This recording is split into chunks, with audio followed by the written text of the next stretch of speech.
Well, welcome, Brad. Super excited to have you on the show today, which I haven't actually named yet. So this is pretty early on. For those of you listening, I've known Brad. I was trying to figure it out how long I've actually known you. I think it's been close to 10 years now or something crazy. But we met while I Oh, was running a college pro painting franchise, and he was the VP of BC, responsible for a ton of franchises and a lot of chaos that came with that. And very well steeped in the coaching space, small business owners. So very, very applicable. And from there has shifted into working with small business owners. You have an executive coaching background. One of your clients is me. So it's fun to be on the other end and ask you some questions today. But super excited to have you on and just kind of riff with you on small business ownership and fatherhood. And we'll just have some fun and see where this goes. yeah. Thanks for the conversation today. I think this is going to be fun. Yeah. So just to set the stage a little bit, how old is your kid? And at what point did you actually become what I would call a dadpreneur? Sure. Yeah. My little guy, he turned 7 in March, so we're 7 in a couple of months here, just the one. And I mean, I don't necessarily identify as an entrepreneur. I own a business. I work with people who are entrepreneurs, so I see myself as quite different than them. So I struggle with identifying as an entrepreneur. I probably identify more as a business owner.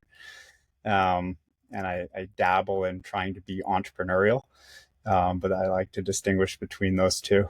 And I would have started Bedrock Advising, well, it's 3 years. It was kind of timed around my son starting school. Okay. So when he went off to his adventure in school, was when I committed to having a bit more space for business and for work again. Yeah. Yeah. What for you is the difference between entrepreneur and business owner? Because I've heard this come up before, Yeah. and I'm curious to know what that definition or that delineation is. Yeah. Well, to me, an entrepreneur is very much a person with like high risk aversion. Like they're going to take risk. They like to create something out of nothing. Um, and I'm not like that. Like I'm a I think I said high risk. I don't like risk. I stay away from risk. I'm pretty slow moving that way. You know, my business isn't necessarily creating a new product or new idea or something out of nothing. It's, you know, dabbling in an industry that's pretty well defined and in a well defined way. So I really struggle with calling myself an entrepreneur, but I am someone who very much likes running his own business. And I definitely identify as someone who runs his own business, and that's my place in the world, and that's what I should be doing, and that's what I enjoy. But you know, I see entrepreneurial people and go, I'm not that person. Yeah. And what for you, like there was a calling to get into small business ownership for yourself, do your own thing. Like why, when your son went to school, like what is it that's important for you about it? For me, like I like to be in control. I like to have freedom. If you like control and freedom, I think owning your own business probably makes the most sense. And so it's something I always wanted to do. You know, I come from a corporate background where busy work weeks, and I had taken a bit of a career pause, timed with my son's birth, and wanted to be really present for the first few years of his life, and probably didn't trust myself. Probably wisely, I didn't trust myself to have a career or job that I had, you know, deep passion for growing or building for the first few years of his life, and I've grown to trust myself again, and it's going well. Awesome. Um, what just going back to what you said about the how you differentiate between entrepreneurship and small business owner and just where you land on that. I think one thing I've always noticed about you is you're kind of pretty clear, or it seems from the outside, you're pretty clear on what you stand for and what you like to do and where you play. And one of the Mm. things I was reflecting on before we jumped on was I always remember you holding out to get to a digital calendar. You had like the old, like handwritten Yeah, calendar yeah. when I first met you, and you were like, no, I'm holding out.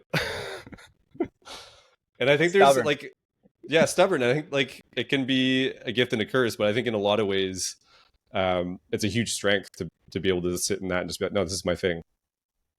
I'm I'm stubborn, but proudly stubborn. And people are like, oh, you shouldn't be stubborn. I'm like, a lot of the most successful people I know are some of the most stubborn. You have to be willing to challenge the ways you do things, and you have to be open to changing. But if it works for you, I don't see the problem. Now, I'm on a digital calendar now.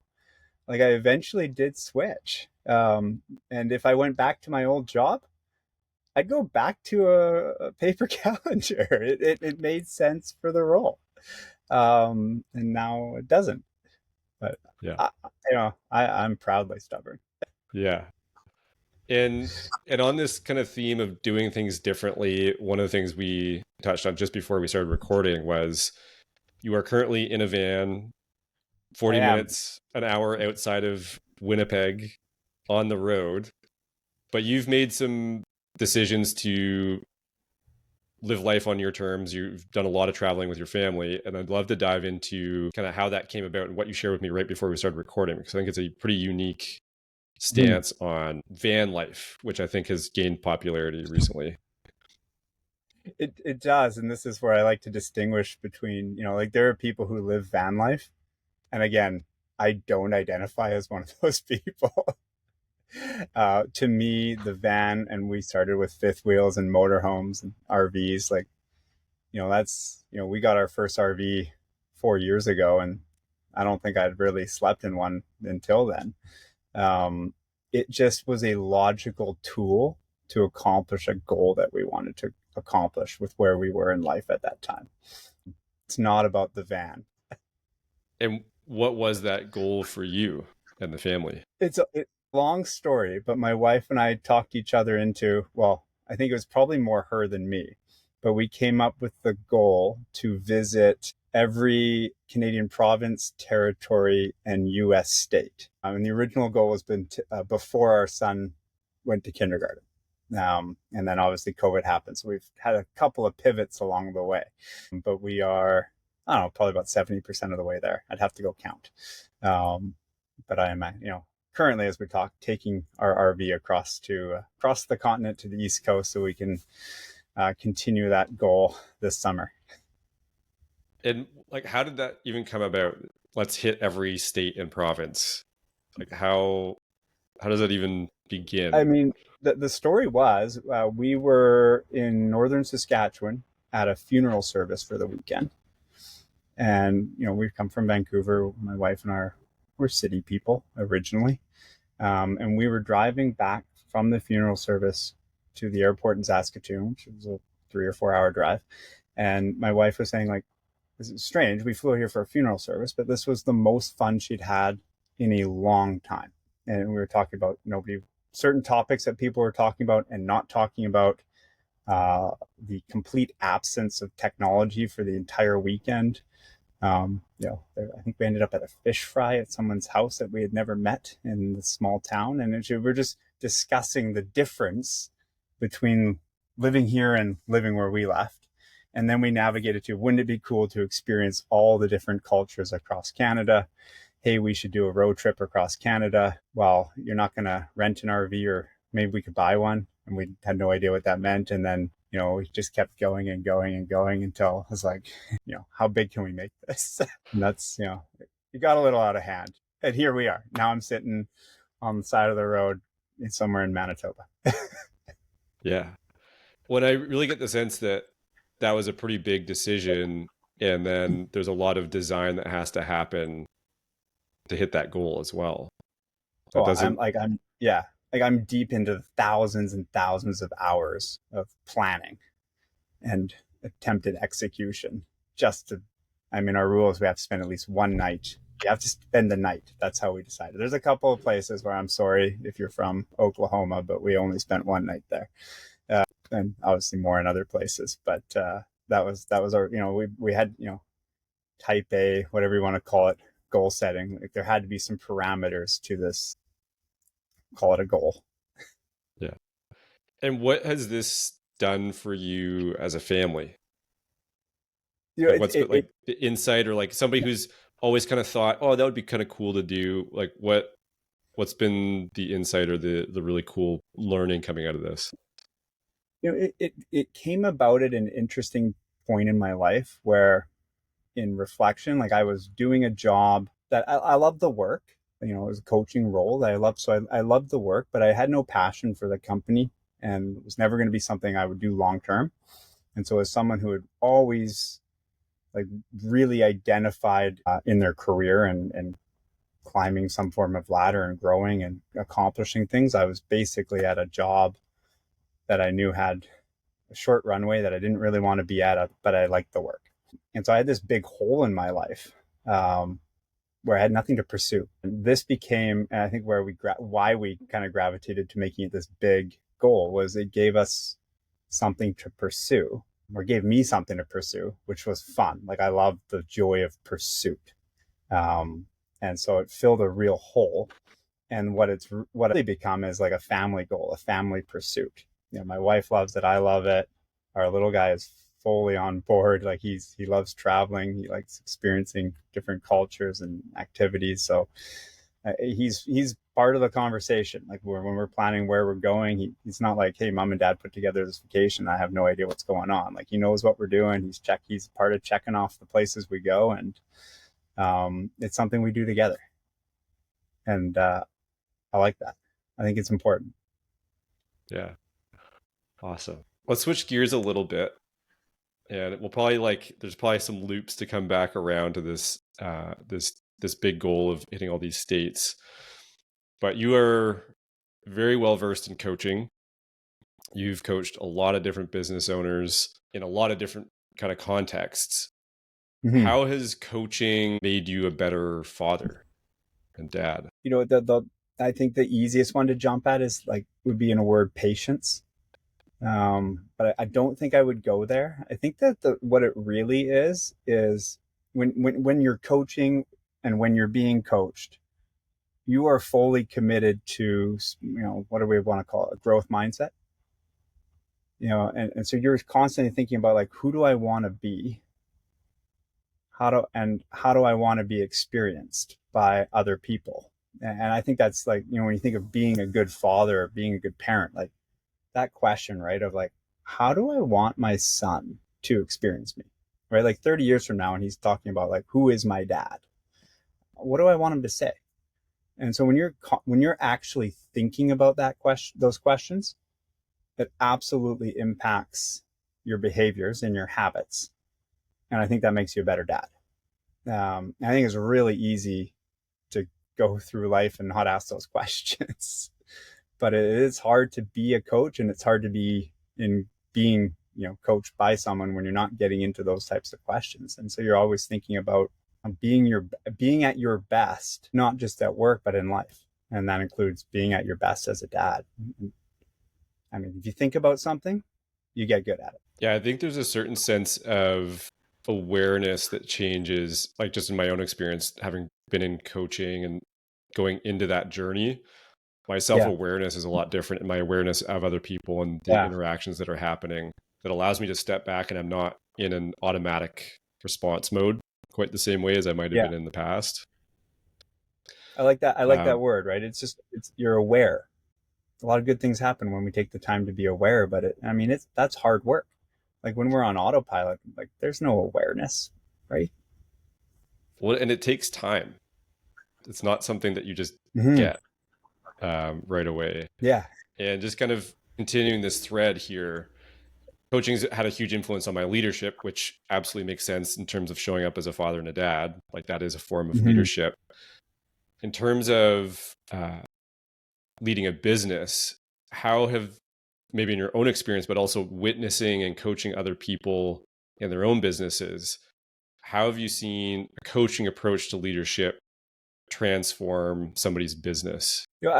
When I think of coaching and leadership, like I had an experience. I was having a really tough, we'll call it an HR problem. It was a long time ago, and I got feedback. It was a objectively challenging person. Anyone would tell you that in this situation. And one of the senior leaders of the company said to me, we were driving, he said, this is on you. It's like, on me. I don't know what you've heard about this story. And he's like, it's on you to increase your bandwidth. It took me a couple of days to figure out what he meant by that, um, and what I was going to do with that. But when you commit to leadership and a coaching approach to leadership, like if you're just going about being a business owner, you're going to get a lot of success with the exact same type of people in the exact same contexts in the exact types of time. But when you commit to like coaching and developing your leadership, you increase your bandwidth. And now you can get success with different types of people in different contexts, different moments in time. And that's what I was stretched to do in that moment, is I needed to learn how to get success with someone that in that moment I had no idea how to do it. And I think that actually comes all the way back to being a dad, right? Where I think when you don't think about it, your goal as a dad or as a parent is to make your kid exactly like you, right? This is how I have success in the world, son. So here is my lessons I want to impart on you. But when you approach it as a leader, with a leadership coaching, it's kind of like, well, who is my son? What's he like? And how is he going to get success in the world in his own way? And when you start looking at it that way, I think you get better results as a parent. My son and I have a lot of shared interests. We're similar in a lot of ways. But he's a very different guy. And so he's going to get success in the world a very different way than I have. Well, I feel like there's a lot less control and force involved when you can adapt like that. Yeah. When you can really see what's in front of you and realize that style is different, or that person has a different quality or unique gift, and to be able to leverage that, it just opens up a lot more flow and ease with getting to where you want to go. Versus like, this is my way, and there's a lot of resistance that other person's going to have. One of the first questions a business owner always asks me, like early on when we start, when we're going through a discovery process, work together, right? It's like, well, tell me, what are you going to tell me what to do? Or like, this is my industry, this is my business. What am I supposed to, what are we supposed to do in this industry? Like, what's the right way to do it? And it's like, first, we're going to have to challenge that belief you have that there is a right way for everyone to do something. And I think, when I think of a coaching based, way of doing business consulting, which is what I do, it's really challenging this notion that there's a right way for everybody to run a business. There's a right way for you in your business based on your strengths, your abilities, what you're passionate about, your values, to structure your company, right? And I think the same thing about parenthood. Which I found that there's a lot of parallels with, or the older I get and the more Maisie's growing up, I see more and more parallels between business and parenting. And it's just kind of funny that just there's so much that happens there. There's one thing parallels. Sorry. No, I'll let you finish your thought. There's so many parallels between business and like every aspect of our personal life, or work in our personal life. And I'm always fascinated by how people can have habits, behaviors, ways of being, things they do at work or in their work sphere, and then none of that stuff comes over to their personal life. Or vice versa. Or vice versa. Like, you do these things because they make you a performer, a high achiever, but then you keep them only in one sphere of your life. I find that fascinating. Yeah. Well, a recent example for me, because I was looking at some of the habits I have with me building the coaching practice and where I was going, I was reflecting on how easily some things come to me in terms of health related habits. Yeah. Like staying in shape. There's certain things, and it's been so easy for me, not easy, like I've been very dedicated to it, but it comes a lot more naturally to me to just slowly build and make some gains in that area. And that's when I started looking at, okay, why was that happening there, but not in business quite the same way? And a lot of it was just the perspective of how I was focusing on it. But I had a client say the same thing. He's like, oh, I'm not disciplined. He was talking about more personal habits. And I was looking at him like, man, you're like one of the most disciplined people I've ever talked to. What are you talking about? But that he wasn't seeing that connection. It's like in one area Yeah. he's super disciplined, but doesn't even regard that as discipline at all, and then Yeah. not in another. So Yeah. it's being able to like draw both together or make those connections. That's very interesting, eh? Yeah. What's a pattern that you've seen with guys that seem to have really good work-life balance? So they have a growing business and they also seem to have it together with having good family time, managing their health, but they seem balanced in both areas. Is there a recipe that you've seen or a quality? Like I know there's no secret magic pill recipe for all this, but like if there is some kind of pattern that you've noticed with people that seem to have that, what might that be? Here I'm going to sidetrack. I will answer that question, but I mean, the second I hear the word balance, I don't know what it is about that word, but like the hairs on my neck stand up. Like I hate the word. Well, So let's I guess redefine what balance. Let's redefine what what is balance is, because what does balance to mean? so I think a lot of people think of balance as like equilibrium. Yeah, I spent this amount of time here, I spent this amount of time here. X I don't equals think Y. of yeah, I don't Yeah, think of it that way. yeah, For me, balance is a term that captures being in alignment with how you're spending your time and your energy, yeah, yeah, and it's in alignment with your values. Because I can be yeah, working really hard and spending a lot of time here and still feel alignment and not burnout, and that I'm yeah, missing something else. But I think a lot of people, they're overstretched in one area and then they're super guilty because they're not doing something over here because they're not in alignment. But it's not a time thing. It's not how much time is going yeah. somewhere. It's an internal feeling of balance. I just call that strategic planning and priority management. But Okay. when I hear people use the word balance, and this is why the hairs on my neck stand up, right? It's like so often it's like, what does balance mean? It means X equals Y. 5 hours of personal time, 5 hours of work time. We are in equilibrium. And I'm like, why?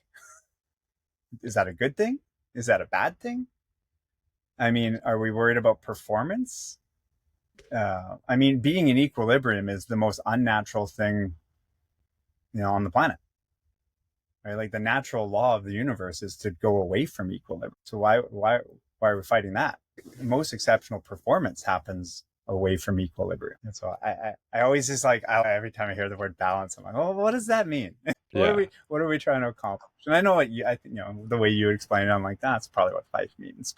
If we're going to talk about balance here, It's important to talk about and like establish. But for what does it mean? me, it's an internal feeling, Yeah.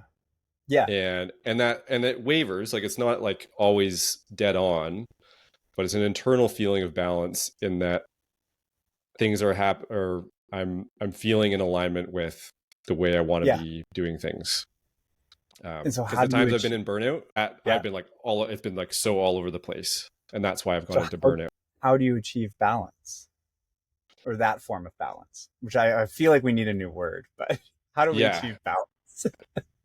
So like when I look at burnout, there have been times when I've worked really hard and I've spent a lot of time, Mm-hmm. but I was aligned with it and I was okay with it.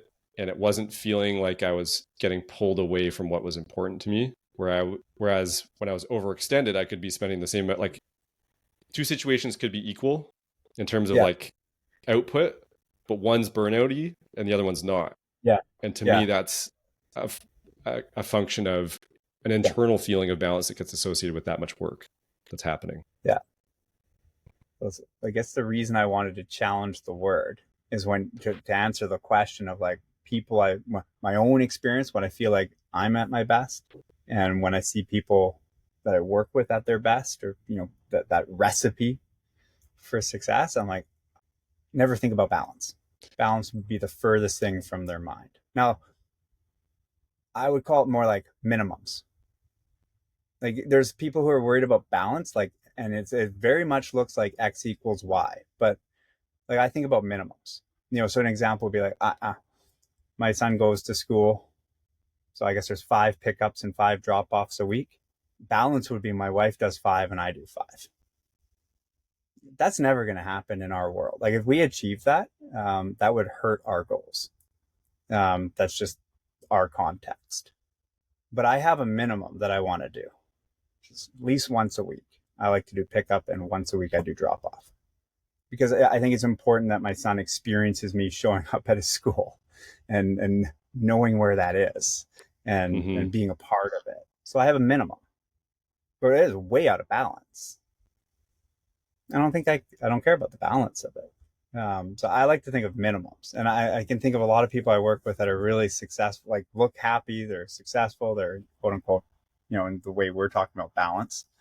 I think they'd use minimums rather than balance, if that makes sense. Yeah, what I'm picking up on is you have a very defined minimum that allows you to feel like you're being successful in that area, or that you're meeting your minimum. Yeah. And I think that's what I'm honing in on is people have a defined boundary with some of those things and they're meeting them. So they feel a certain way. And I'm using that overarching term of balance with that. Well, I'll use another example. Like my energy got really low the last kind of month or so. Oh, surprise. Like I haven't been exercising, right? Not at the minimum. And so 1 week back into going to my minimum of what I need to be running in a week to get my energy, and I feel great today. But someone else would look from the outside and very much say that person's not in balance. That doesn't look balanced. And so I think part of the if somebody was watching you, they would say that. They would go like that guy's out of balance. And I go, I'm not out of balance. I'm perfectly in balance with where I want to be. So part of the recipe, I think a lot of people ignore balance and just think about minimums. What's the minimum I need to do in each part of my life each week to still have energy and not get to burnout? And then that'll, some months it'll be, some weeks it'll be more on one area of your life, and some weeks it'll be less on the other. But consistency comes from hitting the minimums. Right. That's just my experience. Yeah. So going back to the initial question, which was patterns you've seen with people that you've worked with that seem to have good minimums and they're hitting them. Other than having minimums that they're hitting, is there anything else that you see that they're doing or how they're interacting with their work and family that allows them to have that alignment? Yeah. So, one thing that it took me a long time to get here in myself, like this was a journey for me. Like my whole personal identity would have been wrapped up into my success in my career. And when I look at the most successful people, that have what we're calling balance. We'll say alignment for the rest of this. Alignment. We'll call it alignment. It's a problem I have. I get stuck on words. Alignment. Like they look at their career or their business as a game. Like no different than like we're playing Monopoly or like a pickup game of whatever sport, and we're pretty competitive people, so it looks like we really, really care. And like we hate to lose, but then the game's over and I'm like, this is just a game, right? Like it's a game. And like I see these, like this approach to the business as like, it's just, I go to work to run my business today, and it's a game. It's a really, really fun game. But like my identity of like whether I'm a good or a bad person today is not wrapped up in the success of the day or the success of the week or the month. Like it's something I'm doing for fun. And that doesn't mean I'm taking it easy. It doesn't mean I don't care. It doesn't mean I'm not competing. I'm competing like anyone else would. But like at the end of the day, you go home and go, that's just a game. My identity does not need to be wrapped up in that. That's a pattern I see. And then I would,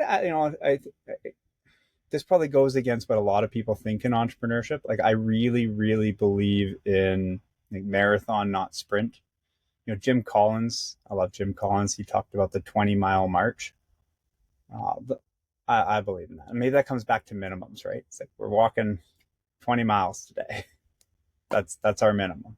Most success looks like that. Like the whole, we grew the business 500% in a year, or, rapid explosion, overnight success. That's stuff for the movies. That's not real. Yeah. That's been a tough one for me. I'm getting better at that, just holding that perspective of just chip away, chip away, chip away, chip away, and be Oh, consistent with it. 1 sec. I'm getting a knock on the door. You Okay. might have to edit this out. It's on a phone call with someone. Cheers. Have a good one. Thought I was getting kicked out of my roadside stop. Just a friendly driver. I think I'm just wondering why I'm here and liking the van. And life. Sorry about that, Fyfe. No, all good. You I think it's fun. out. I might just keep it in. I keep it in there. Yeah. That's life. Okay. So we're talking about alignment. We're talking about balance. You were saying minimums. You were saying seeing things as a game. And what was the last thing? 20-mile march. 20-mile march.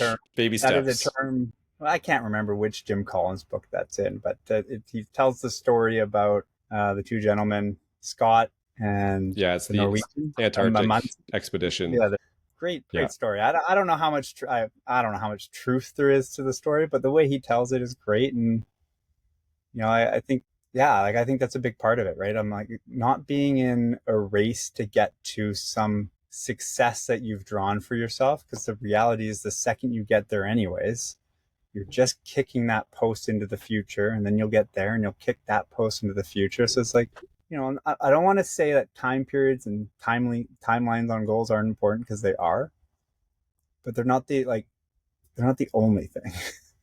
Yeah. And that whole, go ahead.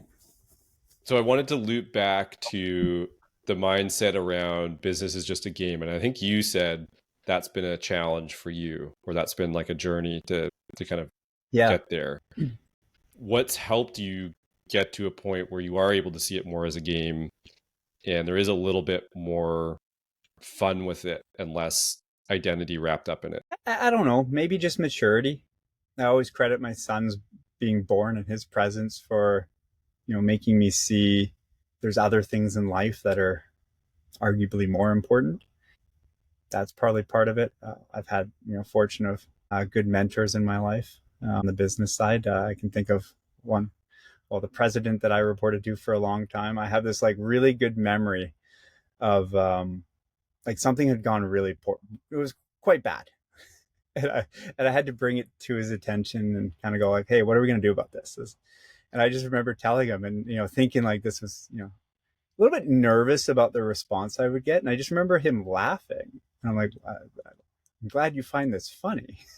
And he's like, yeah, 25 years. Like, this is a new one. He's like, this can be fun. It's like, fun. Like you got a twisted definition of fun, right? Like, this is something that like we were going to, financially doesn't, miss the company. But like for him, it was a game. Like, this is, we're going to have some fun with this. And, I don't know if it was fun or not, but I think like, seeing that orientation over and over again, like that's an important orientation to be able to go through the challenges and the stress of running a business.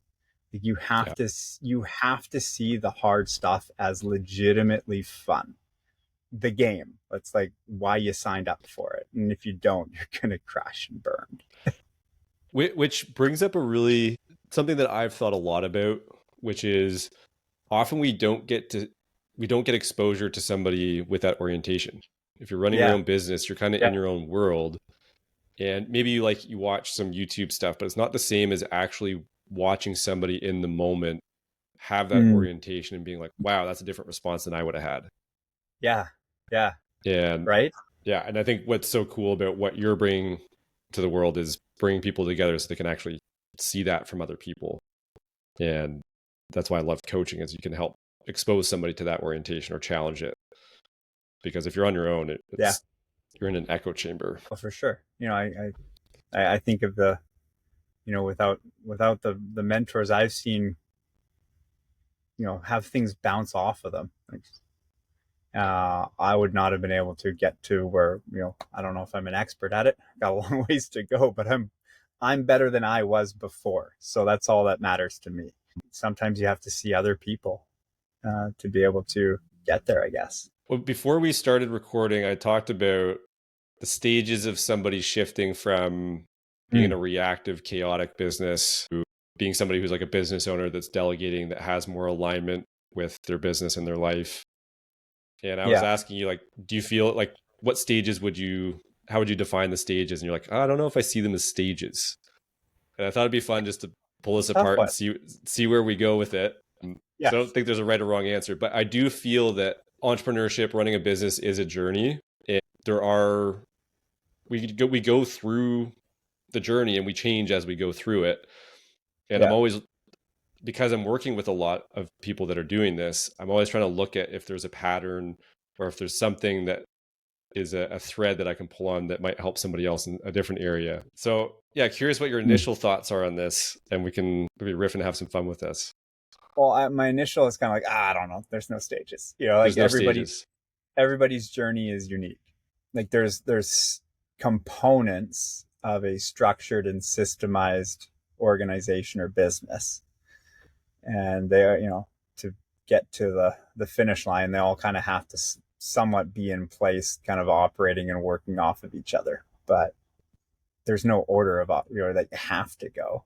But isn't there a moment like where someone has to flick a switch and have to decide, like, my business, this business is something that exists outside of me, right? Like there's me as a person, and then there's this business, and it is simply an asset that I own. I care a ton about it. I can own assets, and they're just assets, but I care about them. But it's just an asset, and I need to really divide myself from it. Because like there's people that I work with that run like really large companies that are like, that company is them. And until you, like, I don't know, there doesn't have to be anything wrong with that. But when you make the choice to separate them, things start to change. So I don't know, maybe that's a stage. So I would say that's a stage. It's not maybe like, I think there's stages in terms of the structure that the business has, in terms of implementing certain systems that would set it up to Yeah. get to a point where it's an asset. But I do think there's a lot of, as a business owner, limitations that we put on ourselves in terms of a mindset, or there's these like shifts that happen. And one of those shifts that you just called out is going from this is me to Yeah. this is something I own and could But sell or yeah. give But away or shut down. here's where I struggle with it, like as a stage, right? Because I think that like we'd like to see it as like, oh, the person's flicked this switch. They now see their business as an asset, and now they're going to start this venture of structuring and systemizing it. It's like I've seen companies that are highly structured and highly systemized, where the owner is still like very much like involved still, but like their identity is wrapped up in it. And so like even with that structure or system, if they walk away, like it's pulling their name off the board. Like I don't think that thing's going to survive, but it's highly structured and systemized. Mm-hmm. So it's like, I struggle with like, well, it's not like a defined stage, right? Like at some point you also have to make this, decision of like, do I want to bring organization to my company? Do I believe that structure, do I believe systems will make this a better company? And am I actually ready and willing to do the work? Like, am I going to invest? Because I think most people will be like, oh, we all believe that. But like, it's one thing to say you believe something. It's another to align your actions with that belief. And until you do that, I don't consider that you believe it. Yeah. So this is what I was hoping to get into with you, because I think there are these little doorways that people pass through, and it's probably not a linear path of do this, do this, do this, do this. But there are these moments where you cross a threshold and how you operate within your business changes, or how you think about it. And my guess is there's probably similar doorways that most business owners go through at some point in their journey. And that's what I'm curious about. Yeah. Well, and then, that the whole, you were talking before we came on, like technician to manager to entrepreneur, and it's a nice model. And maybe that kind of aligns with some of these decisions. But, like I've seen entrepreneurial people that are not technicians still also struggle with some of these choices, right? Like I could not be a technician, I can be an entrepreneur, and I can not be able to separate my business as an asset from myself. So I'm like, oh, sometimes that model breaks down. Yeah. And All what models break. happens when somebody is able to shift from the business is me to the business is an asset? What have you noticed when you've seen that shift happen for somebody? I think it goes back to this conversation we're having about it. It's a game, right? When that's just an asset, I can now play it. I can play a game. If I am the business or the business is me, I don't know if it can just be a game. Like, this is a bit more life and death. My identity is at stake here. It's not, it's not just a game of Monopoly anymore. Stakes are high. And who am I to say whether that's good or bad? I'm not convinced it's good. I don't. It wouldn't be good for me. I mean, maybe it could be good for someone else. But my experience is the people who can separate it and run it as a game look like they're having a better time. What's something you're still challenged with as a small business owner dad? Oh, good question. Those struggles. Like, it's funny. You mentioned like your naturally inclined habits for like health. That I have the opposite problem. I do not have natural like that. For me to stay disciplined to, looking after my health, that's a never ending life battle.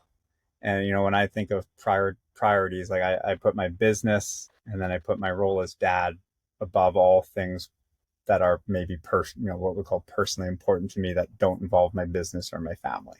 And so, shocking if you put something that low down your priority, you don't necessarily see the same level of discipline. So that's a never ending struggle for me. Is there anything that has worked for you? Because I'm sure there's a lot of other people out there that are just like you, where they're struggling with the same thing. I don't know. Still figuring it out. This is going to be a battle, right? I guess you got to, it's habit formation. Yeah, recently I've done a really good job of identifying when I'm screwing up. And then, like I've been able to go like, why am I so tired or why is my energy so low? And that's like, it's like, oh, because I'm not getting enough movement in my day. And that I find that it's such a vicious cycle, right? Because you're like, oh, my energy's low.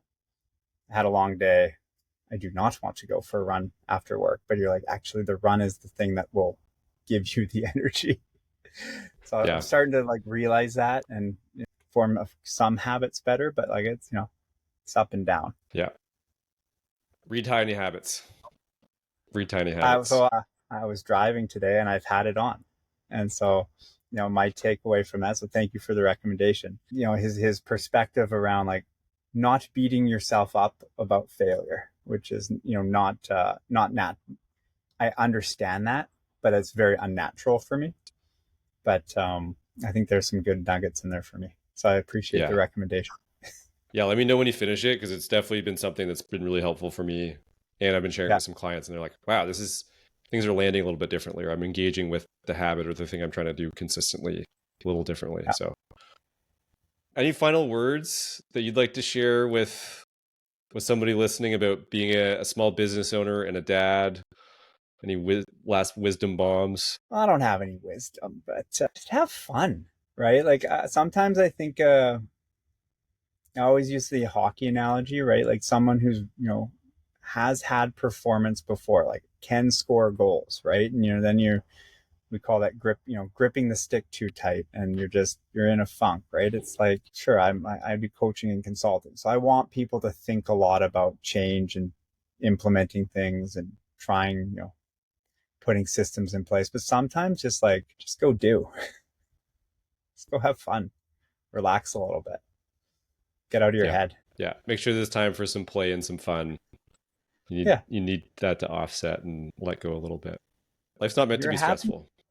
No, if you're having fun in however you define fun looks different to every person, right? Like what could be fun for you, I'd be like, that doesn't look fun, and vice versa. But like if you're having fun, you're going to be successful. And then I think if you're having fun, you're going to have a relationship and experiences with your kid that are going to be thought about by that child 20 years from now in a certain way. I think about that a lot. I'm like, 20 years from now, I want my son to go like, we had a lot of fun. Not like my dad was like harping on me all the time to clean my room. I harp on him to clean his room, but like we gotta have fun. Well, I think that's a really powerful message just to leave with is it's one thing to have a lot of fun with your kids. And obviously that's super important. That I'm not going to say it's not, Yeah, but I think it's another thing to model engaging in your work and having fun in things that you're doing just on your own yeah, and them witnessing you do that because they'll likely adopt that kind of relationship with work or like, oh, that's possible to have fun and build something cool and enjoy it rather than it just be this extremely stressful thing that I should avoid. yeah. It's I always butcher the quote, which I shouldn't because it's my favorite quote. But the Maya Angelou quote about I always remember the end, right? It's like people remember how you made them feel, Yeah. and I think like that's the most important question that I ask myself as a dad. It's like, how is my son going to feel about this? Not, it's not about the thing I did or the thing I told him. It's like, how is he going to feel about this? Um, and I ask myself that question all the time, and I screw up on that all the time. So it's a good idea to keep asking it, right? Yeah. Um, so maybe that's my wisdom on that There you go. quote, That's a right? good way to close us out today. Well, thanks for having us, Brad, or thanks for coming on. It's been a ton Oh, of thanks for fun, having me. and yeah, and It's excited for fun way some to more break. chats. Just yeah, have a good rest of the drive. Sounds good. We'll talk soon.